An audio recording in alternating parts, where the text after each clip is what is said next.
Thank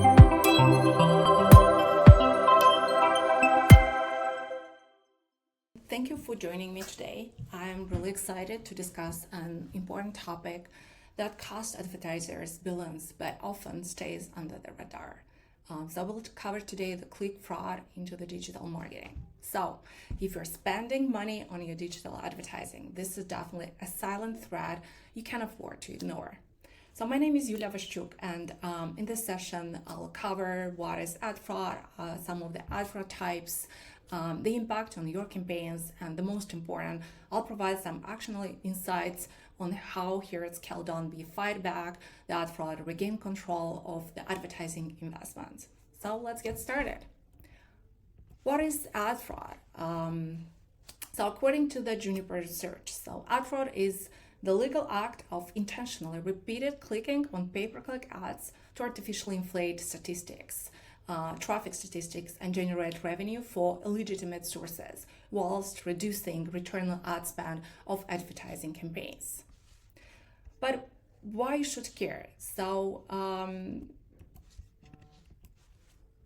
it's not about just really the wasted money on the ad fraud side. It's about the distorted data and misleading performance metrics that can lead advertisers like you to make poor decisions. Just imagine optimizing your campaigns based on false data. This happens more often than you might think about. So what type of ad fraud?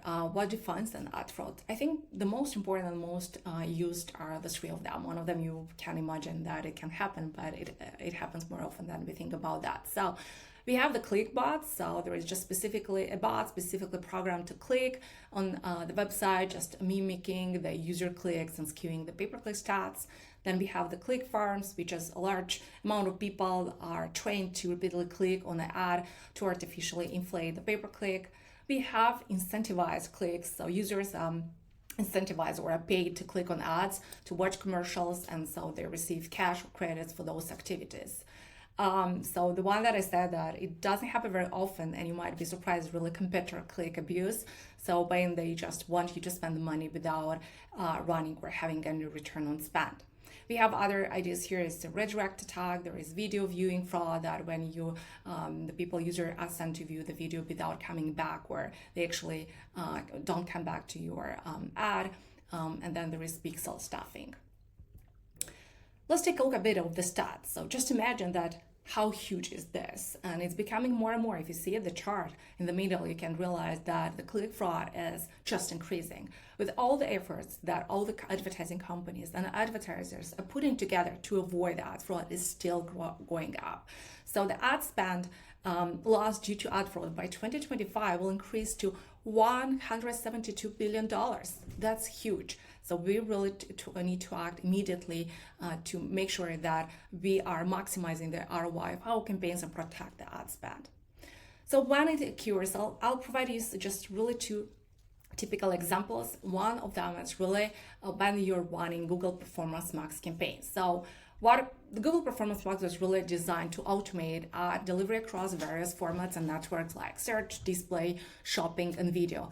However, all this automation is particularly coming in with a risk, and in general, it's really about fake leads. So what we had, like an example, we were running a campaign, a PMAX campaign for a webinar, and we got about 100 leads coming in with names, phone numbers, emails, but most of them, just 95% of those were turned to be fake leads. So that gave what we got at the end of the day. We got just inflated metrics. So we just had a false sense of the campaign success. At the beginning, we thought it's a really successful campaign, but at the end of the day, it just was a total fail. And the most important part of the today's session is really what tools or what strategies can you use to protect your ad spend. I think the most simple one is really to audit your campaigns regularly. What does it mean? It just set up some alerts for unusual traffic or some spikes in your metrics in Google Analytics or in your ad platform. So that will give you an understanding if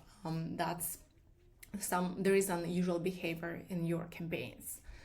Second is restrict campaigns placement. For Performance Max, so we would exclude low quality inventory, or monitor them closely whenever you see that there is an increased amount of traffic coming from Performance Max, low quality inventory, but there is no leads, or the leads doesn't seem to be real, then you would exclude those particular placements.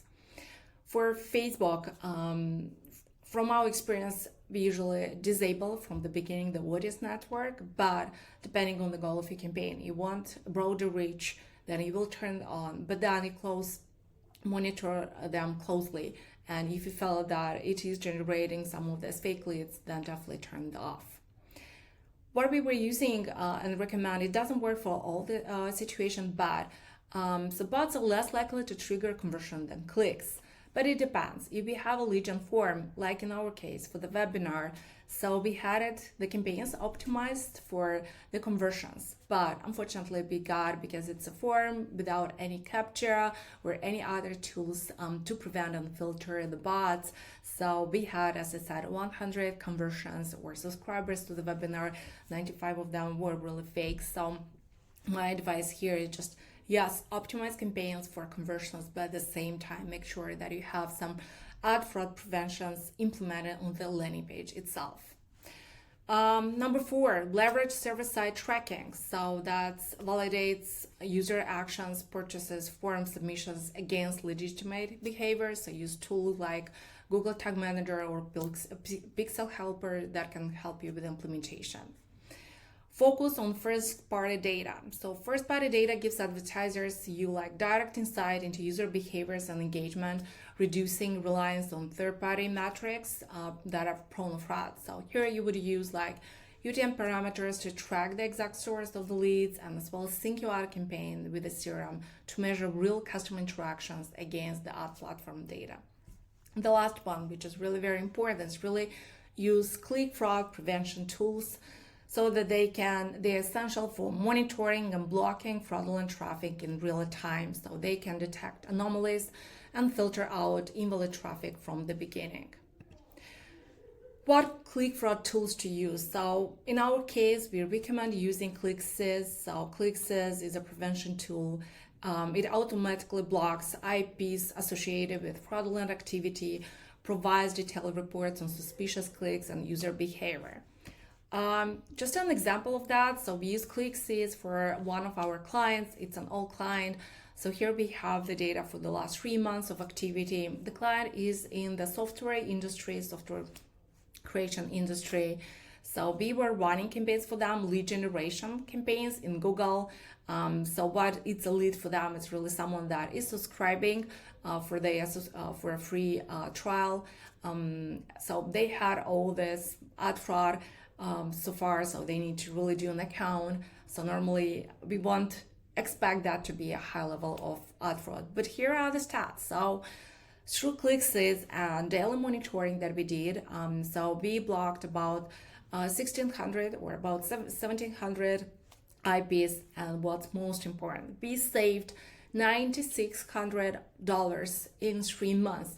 This is taking account when the client spent in 3 months an average of $22K of dollars.